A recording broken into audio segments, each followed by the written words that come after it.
Hola, hola. En el día 22 del Proyecto Vida empezamos con dos preguntas. 1. ¿Cómo podremos responder al llamado, a ese propósito que Dios puso en tu corazón? Y 2. ¿Cuál es tu identidad? Pues en Gálatas 2:20 dice, ya no vivo yo, sino que es Cristo quien vive en mí. En el día 22 vamos en busca de nuestra identidad y vamos a dirigir, por supuesto, la mirada a Cristo Jesús. Hoy recordamos el arresto de Jesús que vimos en el día 19 del Proyecto Vida a la luz de los 4 evangelios y vamos a acercarnos a lo que pasó un poco antes del arresto y lo que pasó después. Empezamos leyendo Lucas 22 del 39 al 46, que es Jesús ora en el Monte de los Olivos. Jesús salió de la ciudad y, como de costumbre, se dirigió al Monte de los Olivos y sus discípulos lo siguieron. Cuando llegaron al lugar les dijo, oren para que no caigan en tentación. Entonces se separó de ellos una buena distancia, se arrodilló y empezó a orar. Padre, si quieres, no me hagas beber este trago amargo, pero no se cumpla mi voluntad, sino la tuya. Entonces se le apareció un ángel del cielo para fortalecerlo, pero como estaba angustiado se puso a orar con más fervor, y su sudor era como gotas de sangre que caían a tierra. Cuando terminó de orar y volvió a los discípulos, los encontró dormidos, agotados por la tristeza. ¿Por qué están durmiendo?, los exhortó. Levántense y oren para que no caigan en tentación. Hay dos cosas importantes, muy importantes en esta primera parte. Jesús ya tenía esa costumbre y es lo que quiso enseñarnos. Ir a tu lugar, a un lugar secreto, en este caso Jesús iba al Monte de los Olivos, rodeado de toda la creación de Dios. Y allí se arrodillaba y empezaba a orar, porque sabía que no dependía de él, sino de la voluntad del Padre. Es en oración que podemos conectar con nuestro propósito. Es en oración como enfrentamos el camino y donde encontramos guía. Entonces aconsejaba a sus discípulos, oren para que no caigan en tentación. Y la tentación es aquello que nos desvía del camino. Mientras más queremos seguir por el camino que Dios trazó en el corazón, tiene que ser menos de nosotros y más de Dios. Y para eso tenemos que ir a oración. Si vamos a caer de rodillas, que sea cuando oramos a Dios.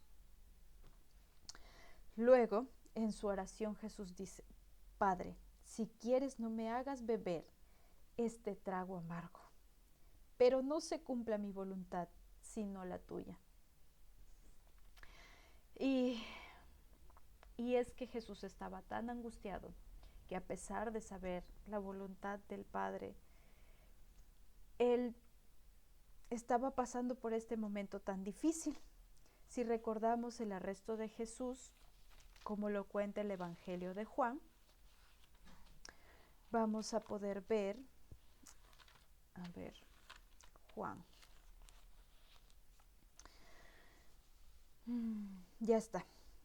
El capítulo 15, no, el capítulo 18, verso 11. Le dice a Pedro, vuelve esa espada a su funda. Le ordenó Jesús a Pedro, ¿acaso no he de beber el trago amargo que el Padre me da de beber? En su oración y en su angustia, él hubiera querido no pasar por ello, pero luego, con claridad y obediencia, le dice a Pedro, ¿acaso no he de beber el trago que el Padre me da de beber? Porque es la voluntad del Padre. Y es así como ora Jesús. Pero que se haga tu voluntad y no la mía. Volviendo a Lucas, luego se da este arresto de Jesús que ya hemos visto. Luego pasa a lo titulado Pedro niega a Jesús. Lo niega 3 veces. Y luego hay otro apartado que dice: los soldados se burlan de Jesús. Los soldados le cubren el rostro, le pegan y le dicen: adivina, ¿quién te pegó? Luego vemos a los ancianos preguntando a Jesús: ¿eres tú el Hijo de Dios? Y Jesús contesta: ustedes mismos lo dicen. En el capítulo 23 llevan a Jesús ante Pilato y él le pregunta: ¿eres tú el rey de los judíos? Tú mismo lo dices, respondió. Pero Pilato declara: por primera vez, no encuentro que este hombre sea culpable de nada. Entonces, luego Pilato, al saber que Jesús es Galileo, lo manda con Herodes para librarse de esta situación en la que los ancianos estaban presionando. Herodes, luego de hacerle muchas preguntas a Jesús, las cuales él no contesta, lo devuelve con Pilato. Entonces Pilato declara en Lucas 23:15: y es claro que tampoco Herodes lo ha juzgado culpable, puesto que nos lo devolvió. Como pueden ver, no ha cometido ningún delito que merezca la muerte, así que le daré una paliza y después lo soltaré. Pero todos gritaron a una voz que libere a Barrabás y crucifique a Jesús. Nuevamente, por tercera vez, les habló Pilato en el verso 22. Pero, ¿qué crimen ha cometido este hombre? No encuentro que él sea culpable de nada que merezca la pena de muerte. Así que le daré una paliza y después lo soltaré. Pero ellos insistieron con sus gritos, hasta que Pilato dejó que hicieran con Jesús lo que quisieran y liberó a Barrabás. En Lucas 23, del 26 al 43, vemos la crucifixión. Cuando se lo llevaban, echaron mano de un tal Simón de Cirene, que volvía del campo, y le cargaron la cruz para que la llevara detrás de Jesús. Lo seguía mucha gente del pueblo, incluso mujeres, que se golpeaban el pecho lamentándose por él. Jesús volvió hacia ellas y les dijo: hijas de Jerusalén, no lloren por mí, lloren más bien por ustedes y por sus hijos. Miren, va a llegar el tiempo en que se dirá: dichosas las estériles, que nunca dieron a luz ni amamantaron. Entonces dirán las montañas: caigan sobre nosotros, y las colinas cúbranos.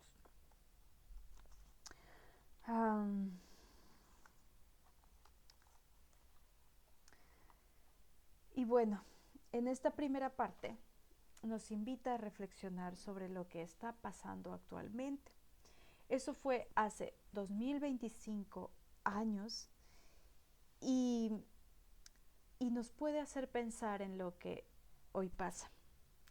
Dichosas las estériles. Eso dijo Jesús. Llegará un día en que se dirá: dichosas las estériles. Y esa obra del enemigo en tantos años para llegar a la actualidad, tener esto, en realidad me causa mucho pesar. Y no logro entender bien qué quiso decir, pero me quedo con la pregunta: pero si esto se hace cuando el árbol está verde, ¿qué nos sucederá cuando está seco? Aún en esta situación terrible que Jesús estaba pasando, Jesús continuó hablando y enseñando y advirtiendo de algo que ahora está pasando. Luego dice: también llevaban con él a otros 2, ambos criminales, para ser ejecutados. Cuando llegaron al lugar llamado La Calavera, lo crucificaron allí junto con los dos criminales, uno a su derecha y otro a su izquierda. Padre, dijo Jesús, perdónalos porque no saben lo que hacen. Padre, perdónalos. El amor de Jesús supera lo inimaginable.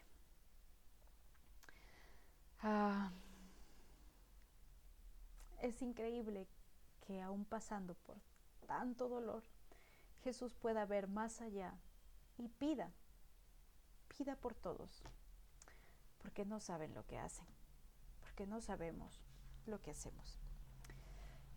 Continuando con la lectura en el verso 34. Mientras tanto, echaban suerte para repartirse entre sí la ropa de Jesús. La gente por su parte se quedó allí observando y aún los gobernantes estaban burlándose de él. Un pequeño paréntesis aquí. La gente se quedó observando y eso me hace pensar mucho. Eso pasa mucho en mi país y es lo que lo está matando en realidad, la indiferencia. Y eso pasó con Jesús. La gente solo se quedaba observando. Y dice, los gobernantes estaban burlándose de él. Salvó a otros, decían, que se salve a sí mismo, si es el Cristo de Dios, el escogido. También los soldados se acercaron para burlarse de él. Le ofrecieron vinagre y le dijeron, si eres el rey de los judíos, sálvate a ti mismo. Resulta que había sobre él un letrero que decía, este es el rey de los judíos. Entonces ellos le decían burlándose, como salvaste a otros, sálvate a ti. Y esto me lleva hasta Mateo 26 del 52 al 54, que es también el arresto de Jesús. En este evangelio, cuando Pedro corta la oreja, en el 52 Jesús habla y dice, guarda tu espada, le dijo Jesús, porque los que a hierro matan, a hierro mueren.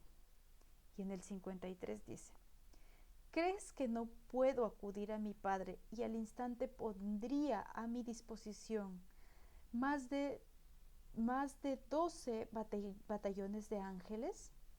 Pero entonces, ¿cómo se cumplirían las escrituras que dicen que así tiene que suceder? Y esto los soldados lo dicen en modo de burla. Si eres el rey, ¿por qué no te salvas a ti mismo? Y Jesús antes reprende a Pedro y le dice, ¿crees que no puedo acudir a mi Padre y él mandaría batallones de ángeles? Pero entonces, ¿cómo se cumplirían las escrituras? Como Jesús dijo, que no sea mi voluntad, Padre, sino la tuya. Continuando la lectura de Lucas 23, en el verso 39, dice, uno de los criminales allí colgados en la cruz empezó a insultarlo. ¿No eres tú Cristo? Sálvate a ti mismo y a nosotros. Pero el otro criminal lo reprendió. Ni siquiera temor de Dios tienes, aunque sufres la misma condena. En nuestro caso, el castigo es justo, pues sufrimos lo que merecen nuestros delitos. Este, en cambio, no ha hecho nada malo. Luego le dijo, Jesús, acuérdate de mí cuando vengas en tu reino. Te aseguro que hoy estarás conmigo en el paraíso, le contestó Jesús.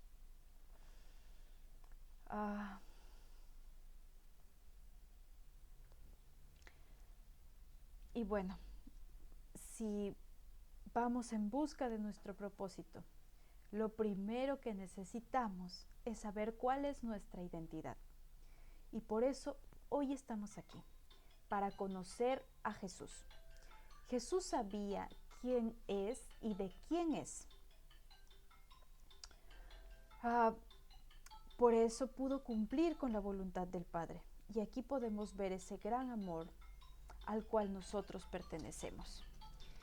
Es que no podemos caminar hacia nuestro propósito si no tenemos una identidad clara de quiénes somos. Porque al creer en Jesús, nosotros somos hijos de Dios. Pero creer con todo el corazón, creer con toda la fuerza, creer con todo lo que somos, lo que nos lleva a amar a nuestro Señor y ver este gran sacrificio que Jesús hizo por nosotros, aún siendo totalmente indignos. Y Jesús le dice a este ladrón: te aseguro que hoy estarás conmigo en el paraíso. Y es de la misma forma que nos habla a nosotros cuando logra ver un corazón arrepentido. Y eso solo pasa cuando podemos creer en Jesús y en todo lo que Él vivió. Entonces, para responder las primeras preguntas, ¿cómo podemos responder al llamado? Lo primero y más importante es conocer a Jesús. A través de Él podemos conocer al Padre. Y para poder conocer a Jesús tenemos el Evangelio. Y la segunda pregunta es: ¿cuál es tu identidad? Y para poder ver nuestra identidad es necesario rendirnos. Ya no vivo yo, sino que vive Cristo en mí. Así podremos ver quiénes somos y de quién somos.